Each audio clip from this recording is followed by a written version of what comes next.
Moi bo día a todos e a todas. Moitísimas gracias por ter escollido Antas de Ulla para celebrar este encontro. Eu quero agradecer significadamente a presencia do Consello xa aquí no noso Concello, na figura da súa presidenta que hoxe nos acompaña, porque somos un territorio que últimamente está de moda, pero porque lle queremos e porque o defendemos. Entonces, queremos agradecer que nos acompañedes a reivindicarnos tamén como territorio cultural e, ademais, facédelo nun lugar que para todos os veciños e veciñas de Antas foi un pouco patio de recreo,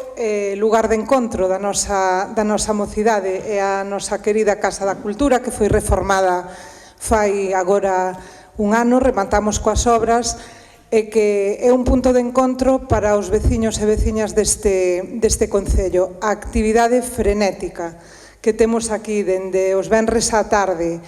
ata os domingos a mediodía é considerablemente importante, creo que significativa, porque representa o acceso á cultura do xeito máis directo que poidamos imaginar dende un concello tan pequeno. É un lugar de portas abertas no que conviven servicios municipais como a biblioteca, servicios de atención temperá, pero tamén as entidades asociativas e culturais do noso concello que nos dinamizan no día a día. Dende a banda de música de Antas de Ulla, que conta con máis de 125 anos de antigüedade, a Asociación Cultural Fiadeira, recoñecida xa en moitos lugares, a Coral Polifónica, en fin, unha serie de entidades que nos achegan a toda a veciñanza a disfrutar e participar da cultura. Pero, ademais, contamos cunha biblioteca que non é unha biblioteca ao uso, se está Teresa por aquí tamén, a nosa bibliotecaria, porque é un punto de dinamización cultural e punto de partida para moitas cuestións que viñeron logo. Así que estades, eu creo que no lugar axeitado para dicir que a cultura pode ser accesible a todos, que é necesario. Ademais, eu convídovos a que voltedes aquí, a Antas de Ulla, a redescubrir o Concello máis alá deste punto de encontro que hoxe tedes, porque estades situados a 4 km por carretera das coordenadas exactas do Centro Xeográfico de Galicia, aproximadamente a 6 do nacemento do río Ulla, que nos dá tanta vida en Galicia.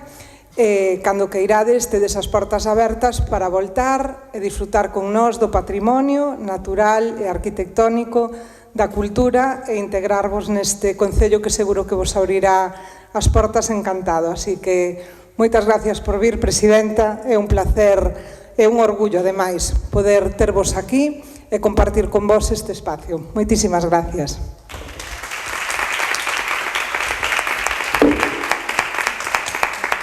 Ben, bo día a todos, moitas grazas a todos pola presenza. Naturalmente, un agradecemento especial ao Concello de Antas de Ulla, na persoa da súa alcaldesa, na que xa temos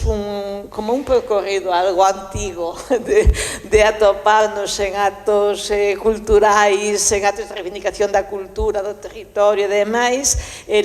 con responsabilidades diferentes segundo a época. Moitas grazas, naturalmente, despois de percorrer Galicia con este foro, cunha sesión en cada unha das 4 provincias en localidades que están fora das súas capitais, dos núcleos urbanos máis importantes en extensión ou en número de habitantes, digamos, nós queríamos que esta xornada que ten que anuar todas as cousas nunha única proposta final estivese no corazón de Galicia. Efectivamente, na escolla de Antas de Ulla xoga non só o noso compromiso con este territorio xa manifestado en informes que todos coñecedes, sino, sobre todo, o feito de que aquí está o centro xeográfico de Galicia de maneira, creo que xa incuestionable, aínda que outros defendan outros centros xeográficos, non? O corazón pode ser moi grande e, por lo tanto, está repartido en moitos lugares, non? Tamén teño que agradecer a presenza de todos os membros desta comisión organizadora múltiple que ao longo de casi desde o inicio da primavera ata agora foi conducindo este proceso, a todos os participantes que en sesións anteriores e tamén nesta se uniron a nós, por suposto a María Amado, que está ali sentada na primeira fila, que ven desde o Ministerio para compartir connosco tamén o traballo fundamental que eles levan feito e que ela presentará. En algún momento se incorporará Anxo Lorenzo, pero xa lle agradezo deste momento que aceptase o noso convite. Tamén, naturalmente, representantes das deputacións. Nos quixéramos ter aquí os representantes de 4 deputacións, pero hai 2 que disculparon a súa asistencia, pero temos connosco na mesa a Deputación de Lugo, sempre tamén presente connosco en tantas actividades, igual que tamén está a da Coruña con frecuencia, tamén Pontevedra, non? Ourense é menos dada a asistir a este tipo de encontros culturais, pero estaban convidados tamén, non? Os dereitos, nós estamos continuamente desde o Consello da Cultura Galega falando de todos os dereitos. Nas nosas líneas estratégicas sempre hai unha liña permanente que é dereitos, dereitos a educación, dereitos á cultura, dereitos, todo que supoña algún tipo de salvar as desigualdades, están sempre no noso calendario, están sempre na nosa programación e periódicamente resaltamos uns sobre outros para poñer un pouco máis o foco, non? E de feito, nós estamos nun proceso que se iniciou este ano con máis forza sobre o acceso á cultura e que continuará no ano próximo con actividades que teñen moito que ver tamén cos resultados que teña este foro. Que para o ano que ven unha das liñas estratégicas do Consello da Cultura Galega son os dereitos de acceso á cultura. Os dereitos culturais sen exclusión de ningún tipo, naturalmente sen exclusión de xénero, sen exclusión de idades, sen exclusión de hábitat, sen exclusión de territorial, etc. Estamos moi comprometidos nese sentido e que xa digo tamén como agradecemento e como esperanza de que o resultado deste foro vai ter a súa aplicabilidade. De feito, nós xa convocamos esta xornada para que non pareza que, todo queda nun falar por falar, non? Reunímonos en Alcade, reunímonos en Boiro, reunímonos e a cousa queda aí nun que falamos, acordamos, consensuamos, disputamos e ao final queda grabado, sí, accesible, pero que aí, nós queremos que despois desas 4 xornadas de debate, de reflexión, de consenso, etc., saia un documento que nos dea como unha folla de ruta non solamente para o Consello da Cultura Galega, sino para todos aqueles que teñen a gobernanza ou para todos aqueles axentes culturais que desde os seus propios ámbitos de intervención poidan leválos adiante. Por tanto, animovos moito nese sentido. Vou rematando xa dándolle a palabra, casi reparto xa dándolle a palabra a Iria, que nos acompaña desde a mesa representando a Deputación de Lugo e as 4 deputacións, se queremos, e logo Paula presentará con maior detalle a xornada de hoxe.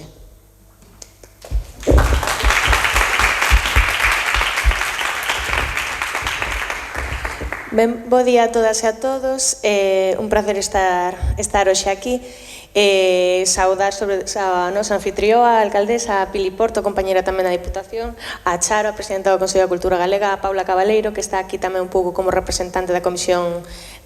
coordinadora de todos estes encontros. Hoxe é o día onde se vai presentar os resultados destas xornadas que estuveron viaxando, como ben dicía Charo, polas 4 provincias. a min realmente encantoume cando me comentaron que iba a ser en Antas, que iba a ser en Lugo, que iba a ser nun concello de rural e que iba a ser tamén nun concello pois tan dinamizado como comentaba Pili. Eu creo que é unha mostra de que non fai falta estar en grandes capitais para poder acceder á cultura, para poder facer cultura, porque non só hai que levar cultura rural, porque no rural xa hai cultura, hai que dar medios para que se desenvolva, hai que dar medios para que a xente de aquí poida crear esta cultura,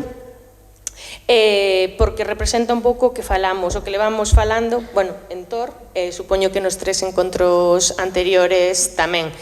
que a cultura ten que ser accesible, hai que dar medios e, sobre todo, dende as institucións temos que axudar a que eso exista. Dende a área de cultura da Vicepresidencia da Deputación intentámolo, xa debatiremos máis adiante se o facemos todo ben que deberíamos ou todo ben que podemos.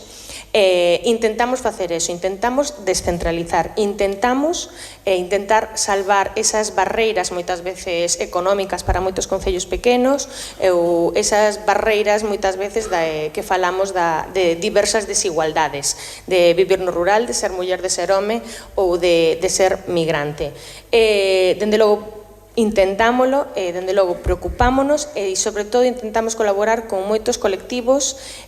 para levar isto adiante.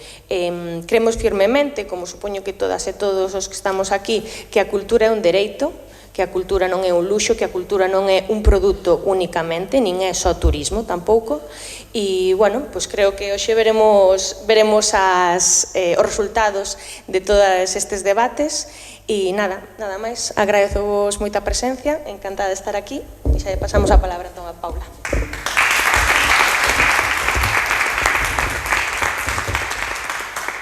Bo día a todas e a todos. En primeiro lugar, agradecer as 3 mulleres que me acompañan nesta mesa, ou que eu acompaño a elas, a alcaldesa por a súa predisposición para que esta xornada se desenvolva en Antas de Ulla, a presidenta por o apoio fundamental que fixo dende un primeiro momento unha aposta por esta comisión, pero ademais por este formato diferente de análise de acceso á cultura e, por suposto, tamén a Iria Castro, diputada delegada de Cultura da Diputación de Lugo, que ademais participou activamente tamén destes encontros. Eu falo en representación desta comisión,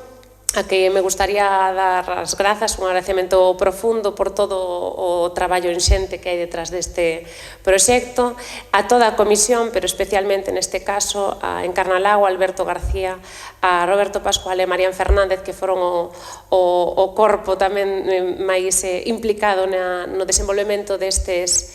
proxectos, deste proxecto con estes encontros previos e con esta xornada final,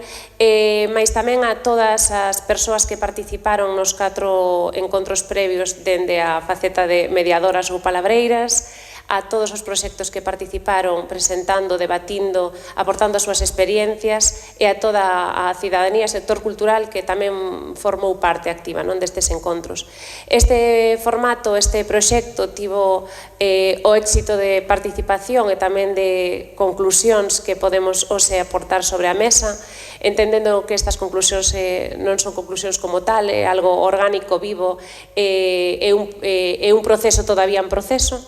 Tiveron este impacto grazas a unha alta participación, a que o Consello decidiu que había que apostar tamén por permear todo o territorio, por ocupalo, por transitalo, por dar voz a diferentes colectivos, a diferentes partes, asentes que teñen que ver cos dereitos culturais. Os dereitos, evidentemente, teñen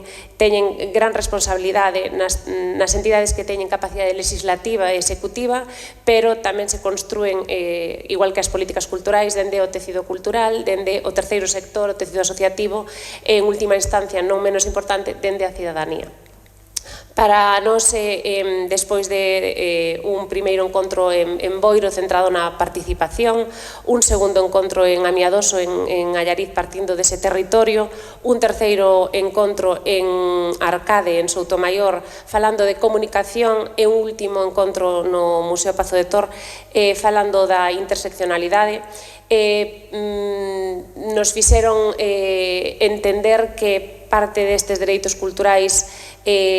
solamente se van a cumprir cando se coñezan, cando teñamos unha formación específica, cando saibamos como temos que apostar por garantir eses dereitos culturais. Como ben dicía Iria, as institucións temos que estar do lado de facilitar, de poñer todos os medios, tanto económicos como infraestructurais, como persoais,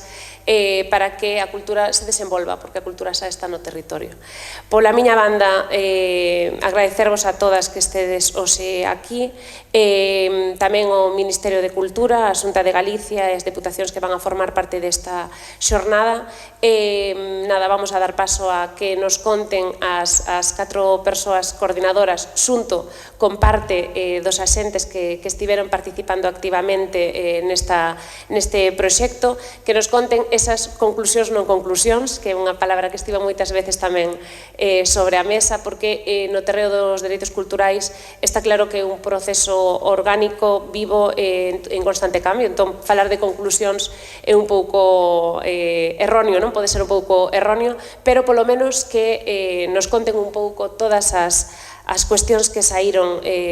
nestes 4 encontros, que nos poden axudar a marcar un pouco a folla de ruta, non? Que temos que emprender e que temos que calcular e recalcular entre todas e todos. Moitísimas grazas a todos.